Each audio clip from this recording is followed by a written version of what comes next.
So I'm just going to do it. We're just going to make it happen. So welcome to the first episode of VidSay Saturday. I want to welcome you to the show. I want to thank you for being a part of it. And I'm so eager to get started. I didn't even turn on any lights yet. I just don't even care. So this is VidSay Saturday, and this video is entitled Properly Producing This Channel. So I want to just talk about, let me get some lights on.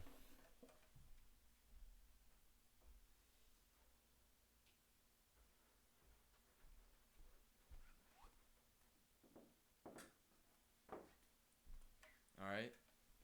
So we have some lights on, and it's October 3rd, 2020. Well, when you're watching this is, and I can say all these things, I can date this video because we're going to properly produce this channel. I was watching this video yesterday from the YouTuber Graham Stephan. And here's the thing you should take in about anything that you see online. And this applies to me too. You know, they look like people, they act like people, they talk like people, but you don't really know them. I mean, unless if you do really know them. I mean, so you never know is really the message for today's video. But either way, I was watching this YouTuber, Graham Stephan. I don't know how to pronounce his name. I don't know the guy. I just know him from YouTube. And he's going over what he made in doing a YouTube video. So he did this video about, he bought a Tesla. Let's just do the backstory. And I'm not even reacting to his video, so there shouldn't be any problems. So I'm reacting to his video, and he's going over how he bought a Tesla and what he bought the Tesla for and how he broke down the numbers. And then that video that he made generated, as per his account, and you can go watch his video, but that video made, as of the time that he recorded the follow-up video, that video made $56,000 in ad revenue. And the Tesla he bought for $37,000 or something, and then he goes over how he financed it and, you know, what his out-of-pocket costs were really after the year. But overall, what he's going to pay for the whole car, at least just the purchase, you know, not maintenance and recharging, which is the whole intent, is that it's cheaper, but you're still paying for those things: tax, insurance, maintenance, and the energy, the fuel that goes in the car. No matter what, it's not. And you can see in the video, which is pretty cool. And if you have a Tesla, you know this, or an electric car, is the price per kilowatt hour that you're paying. So whereas with obviously gasoline engines, you're paying either, you know, price per gallon or 9/10 of a gallon, which is such a sneaky thing that you're really, the price that they're advertising is for no, it's not 9/10 of a gallon. It's the price and 9/10 of a cent, I believe. I don't know. Like I said, don't believe anything that you see online. Go do the research yourself. But either way, just go and look at that next time you're at a gas station if you never noticed it before.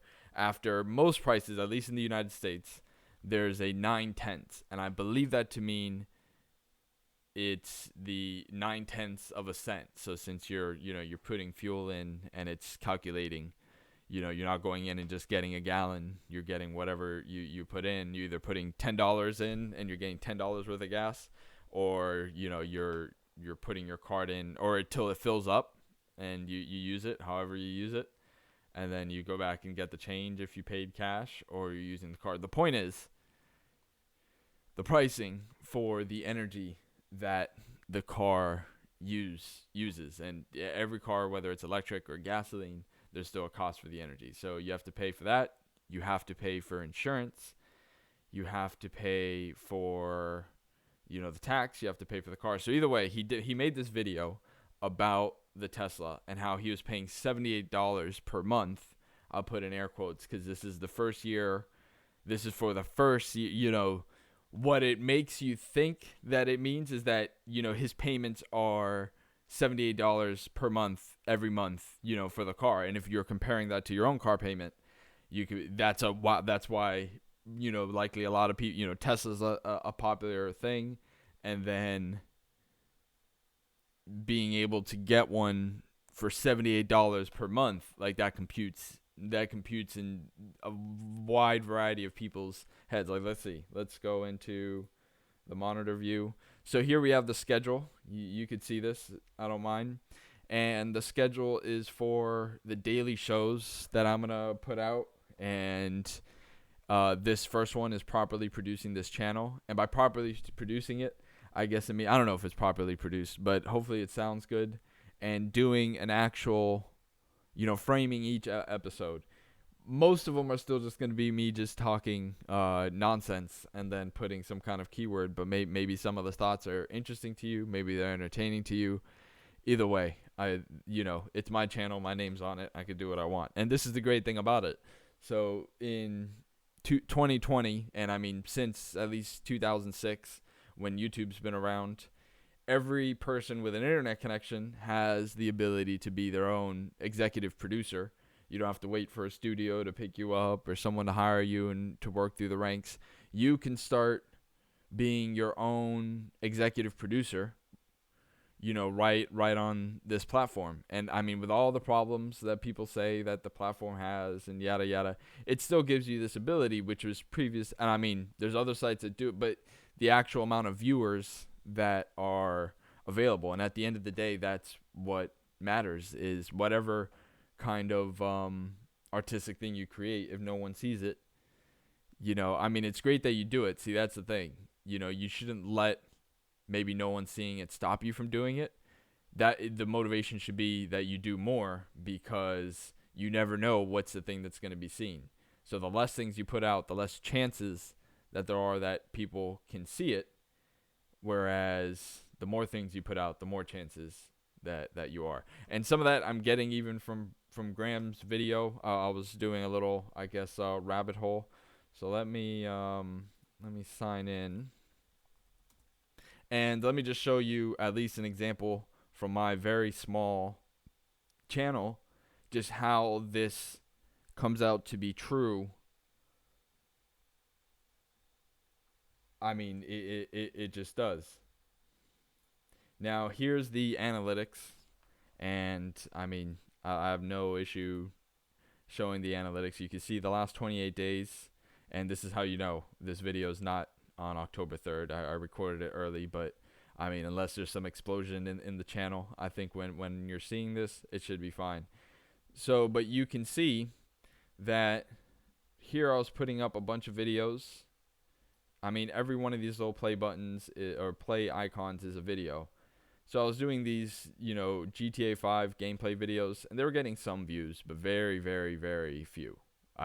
Even what I'm getting now is very few. But here's the important thing, and there's a Linus Tech Tip, not Linus Tech Tip, like Linus Sebastian, the actual human being, because he was on someone else's podcast, and he said that, where his career started, he was working at a computer store, and however he started the channel, and, he then, being a computer store, they had all this equipment, so he was able to, and apparently someone else was either recording or doing at least the editing of the video, so he just had to focus on the product and, presenting the product, and someone else was doing the editing, and then it was going up on the channel. And then, after doing it for a little while, what he found was that it had grown to the point that they got the his channel got approved for the monetization, and then some while after that, him and his team made their first dollar, and he showed that to the bosses, and they're like, we don't care, essentially. Show us when it's $1 million. But in his mind, he's like, wow, look at this growth. It's not much today, and just the way that the channel works, the way the YouTube, it's such a crazy order of magnitude difference from what any media platform has been in the history of humanity. And the accessibility for people to be able to create media. So you need to have the ability for the average person to create media, and now the average person has the ability to share media. For better or for worse, based on all but I mean, I think it's a net benefit. I mean, you can learn. Somebody else said. I always want to say somebody else said when somebody else actually said it, so it's not my idea. But just this is my channel. This is how I can put together the ideas. Either way, somebody said how with a lot of other social media, there's not as much utility in it, and their joke or their comparison was, you're not going to learn how to fix a car or fix something in your house on Instagram. And I would say that's generally true. I mean, I got an Instagram account recently, and most of what's on it, there's a lot of booty on Instagram. That's all I'm going to say. There's just a lot of booty on Instagram. And it's crazy. Like, it's hard to, I mean, you can go down, I guess, there's a lot of other stuff on Instagram, obviously. I mean, with the amount of people that are on it, there you would expect there to be a lot of stuff. And I mean, depending on which rabbit hole or road you start going down, the algorithm, the almighty algorithm, then starts giving you more of what you want. Like, the algorithm is all about giving the people what they want, which is great. So, with this video, the point of it is, I saw this Graham Stephan thing. I saw this Linus, Sebastian, where he's talking about the start of his channel. And the ideas, the wrap up is growth is important. And you can see here on the analytic page, this day I decided to upload 8 videos. Why not? And there's a big jump in views. Obviously, this is nothing. This is a very small channel. Here I decided to upload 6 videos, and there's this peak in views. And I mean, generally it's been higher than what's been going on over here, which is good. So there's growth. Now, I'm a long way away from monetizing this channel, but it can also, the nature of exponential growth is absolutely crazy. So with the YouTube platform, the average person has the ability to create media and share media. And more, the average person has a smartphone which can run this platform in their pocket. Like, let's see. How much of the viewers on this very small channel are on... Oh, my food's ready.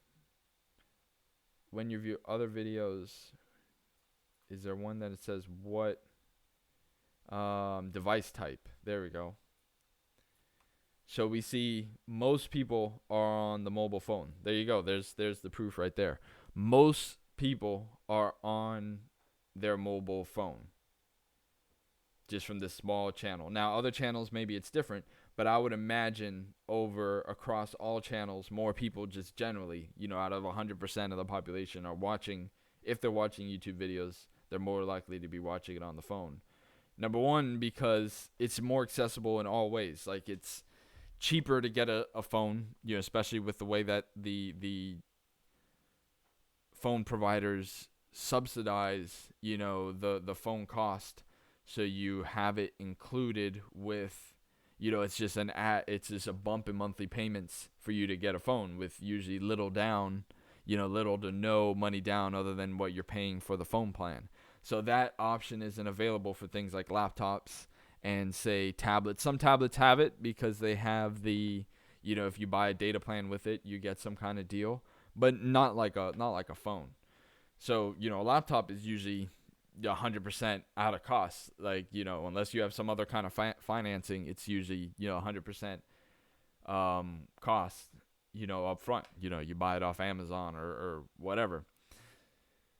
Whereas a smartphone, the average person can get, and they're getting, the whole smartphone concept is absolutely crazy with what smartphones can do and the kind of data transmission that happens over the phone. The fact that people can watch high definition videos of just people just yabber jabbering on YouTube can do it on their phone. And especially a video like this, you don't even have to really be watching it. I mean, this could just be on in the, maybe you like the soothing sound of my voice and you just have it play in the background. That's fine, and it still counts as a view. So if you don't have a laptop, if you don't have a computer, if you don't have a place to, you're more likely to have a phone. So that's where a lot of the views are able to happen. And then YouTube being a free, platform, other than some countries around the world where it's banned or whatever, but at least in the United States and in many countries across the world, you can freely access it and watch it, unlike Netflix, where you can't watch it. Like there's a comedian, what's his name? Andrew Schultz, where he's on the Joe. And again, these are all, I don't know these people. I saw them just like you can off YouTube. But just the idea itself, I don't want to, do what's it in Latin, the ad hominem attack. I don't want to attack the people making these things, either to agree or disagree. Just the idea itself. The idea itself is the idea that he had, maybe he borrowed it from someone else, I don't know, is that platforms like Netflix, and really his point, I mean, we'll put the quote in right here, that he wants it to be where platforms that it's closed to watch video. You can't just immediately go watch a video. You need to have an account, and maybe even paying for an account makes it, in his words, a dead platform, as opposed to YouTube. And his analogy was, as you saw, where it's like Netflix has to pay whatever they're paying, $1 billion a year in their own in-house content production. I mean, before they had to pay no matter what to license the material. So they shifted from just straight licensing other people's productions, and that's how it got started. I mean, all the way back in the DVD days, I'm assuming, paying the licensing fee to be able to distribute the DVDs through their service. And by people paying so much, what was it back in the day when Netflix first started? $6, $7, $8 a month, that you could then license, all these big studios properties and be able to earn revenue off of it. But the thinking is that platforms like that in the future, are going to die off, because platforms like YouTube, where you don't even need to have an account. YouTube would like you to have an account, and by Google acquiring YouTube and it being a Google account, more people have, between now the two, more people have obviously Gmail and Google accounts that now can have YouTube accounts for the main and why is it all free? Because now Google and YouTube could sell the ad space of, from every moment that you're on the platform. Any of the Google platforms, any of the YouTube platforms, mostly that's where your time is spent. If you just do it in pure attention, like if each hour of attention is $1, that is the currency, and that's what everybody. And I mean, when you think about it, that's what it is. And I mean, from the abstract to the real asset that we as humans have is our time, and being able to choose whatever that we choose to do with it. And then if you see like the assets of the entire world, civilization, it's each person's time. So every man hour, and in 2020 it's a man or woman hour, is then multiplied by how many people. And everybody has not the same, but we all live through the same hour. So this video I've been recording, it's been about 20 minutes. So in the 20 minutes I've recorded this, there's been, let's see, so if we see 20 minutes, what's the world population? We'll do the world population, 7.8 billion. So we'll do 20 minutes times 7,800 million billion. So there's 1, 5, 6, let's see, 1,000, 1, 2, 3, 1, 2, 3, 1, 2, 3 billion, 156 billion minutes. So divided by 60, that gives us 26,000 million billion, 2.6 billion hours, and divided by 24, that's 1,000 million, 100 million. 108 million days divided by, so that's almost 300,000 years. So in the 20 minutes it took me to record this video across the world, there was 300,000 human years. So that's why when things can feel like, in the world that they're moving fast, that's why. Because for your 20 minutes, of either watching this video, watching other 300,000 years, almost 300,000 years, as the population goes up, it'll break that 300,000 year threshold. So every hour, you're at 900,000 years. So at just over an hour, you're at 1 million years have just gone by in collective humanity. Now those are the kinds of numbers that we're dealing with. I don't know what else I could say in this video other than we just moved 300,000 years ahead. Maybe that should be the title of this video. How you'll move 300,000 years into the future by the end of this video. Because now we're a little bit over 20 minutes. So I think I should just upload this and see what happens. So thanks for watching if you got this far. If you enjoyed this kind of video and you want to see other videos like this where I just kind of ramble on about various things and maybe come to interesting points like this, I don't know if I'll be able to top this ending. So like it or dislike it, whatever. And thanks for watching.